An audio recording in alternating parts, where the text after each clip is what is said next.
आप मुझे इसका आंकड़े का जवाब दीजिए कि ये बेरोजगारी की दर क्यों आपके आंकड़ों से नहीं संभल रही।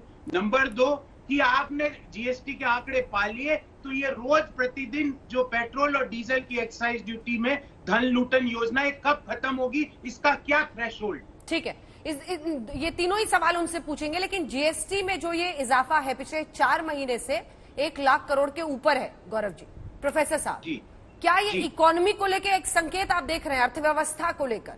लोग खर्च कर रहे हैं, मैन्युफैक्चरिंग इंडेक्सेस भी उसकी वजह से हाई है, यानी लोग जो मैन्युफैक्चर कर रहे हैं वो बिक भी रहा है। हम आपको आंकड़े भी दिखाएंगे, ऑनलाइन कितनी शॉपिंग हुई है उसका भी रिकॉर्ड है। इसी के साथ हम अलग अलग जो पैरामीटर्स है, कार्स कितनी लोगों ने खरीदी है, वो सब दिखा रहे हैं। क्या आपको लगता है कि अर्थव्यवस्था एक सुधार की तरफ है, लोग कम से कम खर्च कर रहे हैं? अंजना जी, कितने प्रतिशत लोग खर्च कर रहे हैं? क्योंकि मैं तो आंकड़ों की बात करूंगा। एक सेकंड सर, आपको टोक कर ये नंबर जरा बताने के लिए एक बार हम दिखाते हैं, एक बार फिर से इसको शुरू से दिखाइए। दरअसल जो छोटे लोकल लोग हैं जो बेचते हैं, द ग्रेट इंडियन सेल, करीब 30,000 विक्रेता लखपति बन गए हैं। जो सेलर्स थे, ये अमेजोन के नंबर्स हैं। 12 लोकल दुकानदार करोड़पति बन गए। हर 2.5 सेकंड पर स्टार्टअप ने एक सामान बेचा है। ये अमेजोन की तरफ से आंकड़े हैं, तो ये भारत सरकार के आंकड़े नहीं है। The great Indian sale, local दुकानदारों ने प्रति मिनट 10 से ज्यादा चीजें खरीदी। पूरे सेल के दौरान 3 करोड़ 60 लाख ग्राहकों ने फोन किया जो उनका सेल था। टाटा मोटर्स पिछले साल अक्टूबर के मुकाबले 30% की उसमें बढ़ोतरी हुई है। ठीक है, ये नंबर्स दिखाते रहिए। जीएसटी पर जो मेरा आपसे सवाल था, महिंद्रा एंड महिंद्रा में भी 9% की बढ़ोतरी हुई है। जो मेरा आपसे सवाल था जीएसटी को लेकर, क्या अर्थव्यवस्था के लिए एक अच्छा इंडिकेटर आप इसे मानते हैं? इस पर एक छोटा सा जवाब, फिर आपके तीनों सवालों का जवाब उनसे लेंगे। अंजना जी, सीएमआई का ही आंकड़ा कहता है कि देश में मात्र 3% लोगों की आय बढ़ रही है, 97% लोगों की आय घट रही है।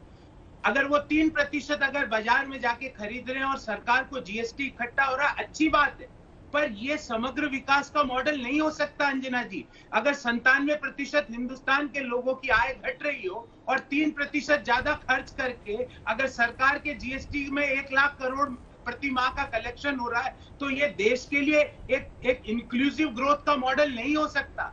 आप जब गैस का सिलेंडर, अंजना जी, कल कॉमर्शियल गैस का सिलेंडर 2000 के पार पहुंच गया, और जब कॉमर्शियल गैस का सिलेंडर 2000 के पार पहुंचा अंजना जी, तो आप, मैं या कोई भी और व्यक्ति या मोदी जी के खरबपति मित्र जब मिठाई लेने जाएंगे तो दाम तो एक ही है, क्योंकि मिठाई के दाम बढ़ जाएंगे। जब हम नमकीन का पैकेट लेने जाएंगे दाम तो बढ़ जाएंगे। अगर हम समोसा लेने जाएंगे, कल रूप 14 से, परसों दिवाली है, दिवाली में समोसा लेने जाएंगे तो दाम तो बढ़ जाएंगे। तो मेरा ये कहने का मतलब है कि ये इंक्लूसिव ग्रोथ का मॉडल नहीं है, बेरोजगारी अपने चरम पर है। और अगर मैं ये मान लूं कि सरकार की बम हो रही है, जीएसटी अपरंपार हो रही है, तो ये पेट्रोल डीजल गैस पे जो लूटन योजना है, इस लूटन योजना का अंत किस अंक पे होगा, सुधांशु जी देश को और मुझे अवगत कराएं। तीनों सवालों का जवाब दीजिए। जो उन्होंने जीएसटी पर बोला उस पर भी, जेब कतरों से सावधान, ये राहुल गांधी कह रहे हैं, और जयराम रमेश सर, वो तो आप ही के मुख्यमंत्री है ना हिमाचल प्रदेश के, वो तो कह रहे हैं महंगाई की वजह से हम हारे उपचुनाव। जयराम ठाकुर, सॉरी, माफी के साथ, जयराम ठाकुर। देखिए, अभी जो गौरव जी बोल रहे थे, उनके बोलने की भाव और शैली से मुझे नजर आया, भाई कुछ लोग ऐसे होते हैं जिन्हें विघ्न संतोषी कहते हैं, जिनको किसी अच्छे कार्य में कुछ सकारात्मकता दिखती नहीं है, उनको हर कार्य में विघ्न देखकर ही संतोष का अनुभव होता है। अब मैं इस बात का जवाब देता हूं। इन्होंने कहा कि अगर सबसे बुरी स्थिति है, मैं ये नहीं कह रहा हूं बहुत अच्छी स्थिति है, सुधार हो रहा है, मगर उसमें नकारात्मकता देखनी है। 1.5 करोड़ लोग जीएसटी के रिटर्न सबमिट हुए हैं। मान्यवर, अगर 1.5 करोड़ का मतलब एक परिवार में 4 या 5 सदस्य मान लीजिए, तो 7 से 7.5 करोड़ लोग वो हैं जिनके द्वारा ये सबमिट हुआ है। 3% किया जाए तो कितना हुई जनसंख्या? तो 4 करोड़ होना चाहिए था। आंकड़ा तो 1.5 करोड़ रिटर्न पर ही खत्म हो जाता है। और यदि वो तो रिटर्न है और जो खरीदा होगा जिन लोगों ने, वह अलग है। इसलिए मैं एक और दूसरा आंकड़ा भी बता देता हूं। ये अभी कह रहे थे कि पेट्रोल और डीजल का जो प्रभाव पड़ता है, अभी उस पर भी आता हूं। 60 से 65 करोड़ किसान हैं, किसान आंदोलन की बहुत बात चलती है। ट्रैक्टर कितने हैं देश में? ऑफिशियल डाटा है 43 लाख ट्रैक्टर है।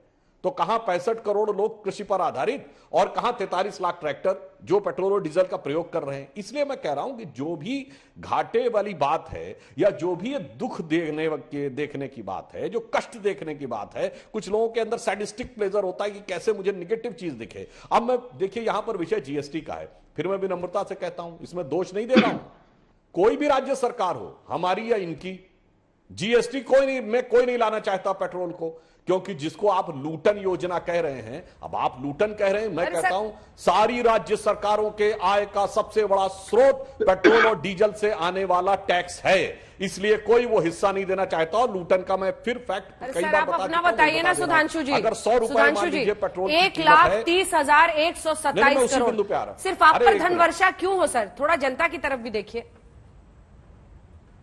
नहीं, अरे भाई मैं बता रहा हूं अभी नहीं, ये तो केवल छुपी हुई चीज है, अभी और फैक्ट बता रहा हूं। इनकी राज्य सरकारों पर भी जो धन वर्षा हुई है, जिसको ये मानने को तैयार नहीं। 100 रुपए यदि पेट्रोल का दाम है तो तकरीबन 32-33 रुपया उसकी कॉस्ट है।